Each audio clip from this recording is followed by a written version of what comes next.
Alright guys, Exodus 35 today. We left off in 34. Moses had, or God had made a covenant with Moses and had basically given him the parameters of this covenant to keep the Sabbath and a couple other things. You can look in 34 for that, but that this was a particular covenant that he had made with Moses and the children of Israel. And he finishes off the chapter with the fact that he is recreating the Ten Commandments. He's making another copy on stone, because when Moses had come down from the mount and seen the children of Israel worshiping the golden calf, he threw the tablets down and busted them. And anyway, so he's making a new copy. And then we start off in Exodus 35, and Moses is now gathering the children of Israel together, and he's basically telling them this is what God has commanded. And he tells them, 6 days shall you work, and the seventh day you shall keep it holy, and not to kindle any fire, and so on and so forth. So, and then you get to verse 4, and this was kind of one of the things that stood out to me. It spread out a little bit, but I'm going to go ahead and read the verses, and then we'll talk about it.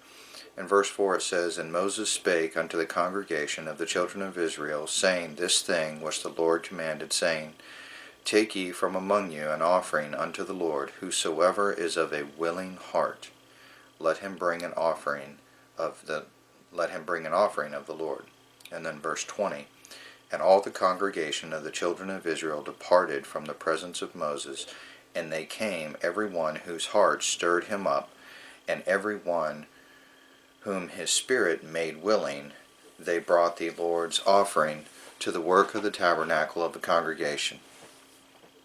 Verse 24, And every one that did an offering of silver and brass brought the Lord's offering.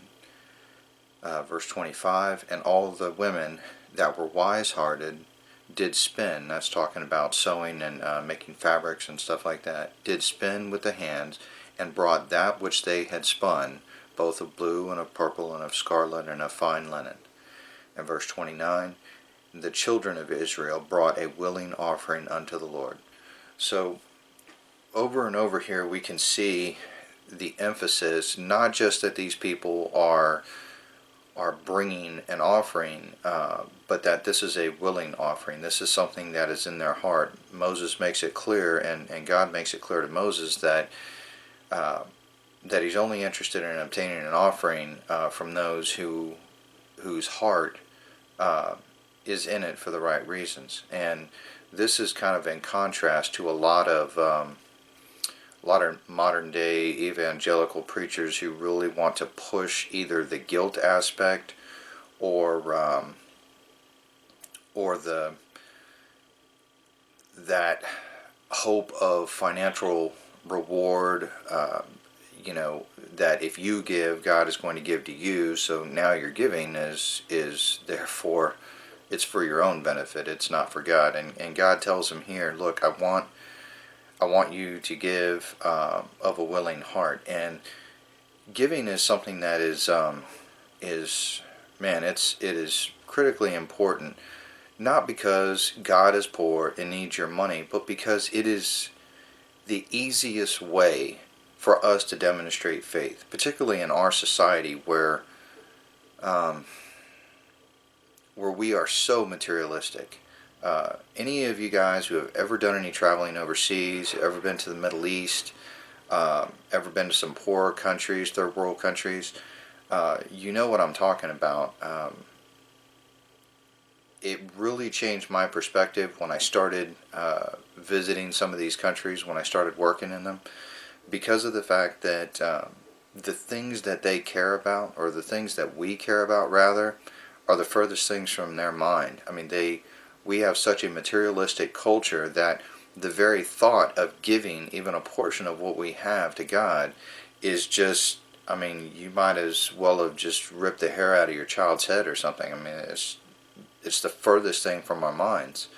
But it really does show our heart. It's kind of going back to that analogy. Did you become a horse thief when you stole the horse, or were you always a horse thief and stealing the horse just proved it? And it's got to do with the condition of the heart. And the same thing can be said about our giving. It's not so much a matter of giving as it is a matter of the heart that's behind it. A heart that is not willing to give should not give. It says right here, we're talking about somebody of a willing heart. But if that's your state, you may want to ask yourself, is money my idol? Are material things my God? If that's the case, you should really question. But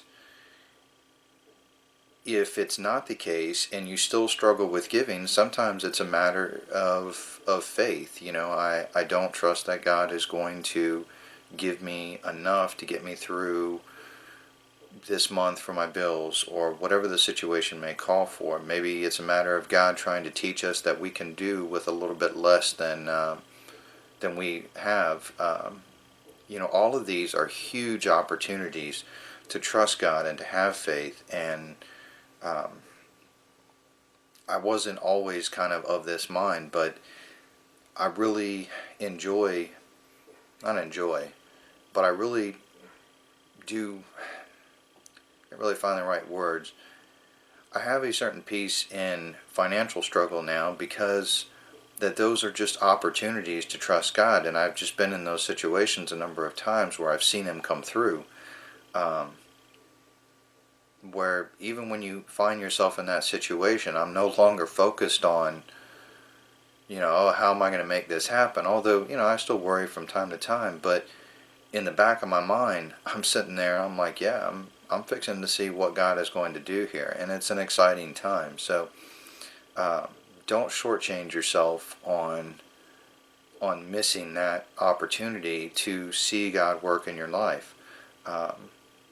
So anyway, that was something that I wanted to share. We can see here that in Exodus that giving of a willing heart was something that was important to God, and it was something that was important to Moses. And it's not that God needs your stuff. It's that God is trying to show you that that you can do with less, and that you'll get that much more satisfaction from Him than you will from your stuff. So anyway, I wanted to share that. God bless.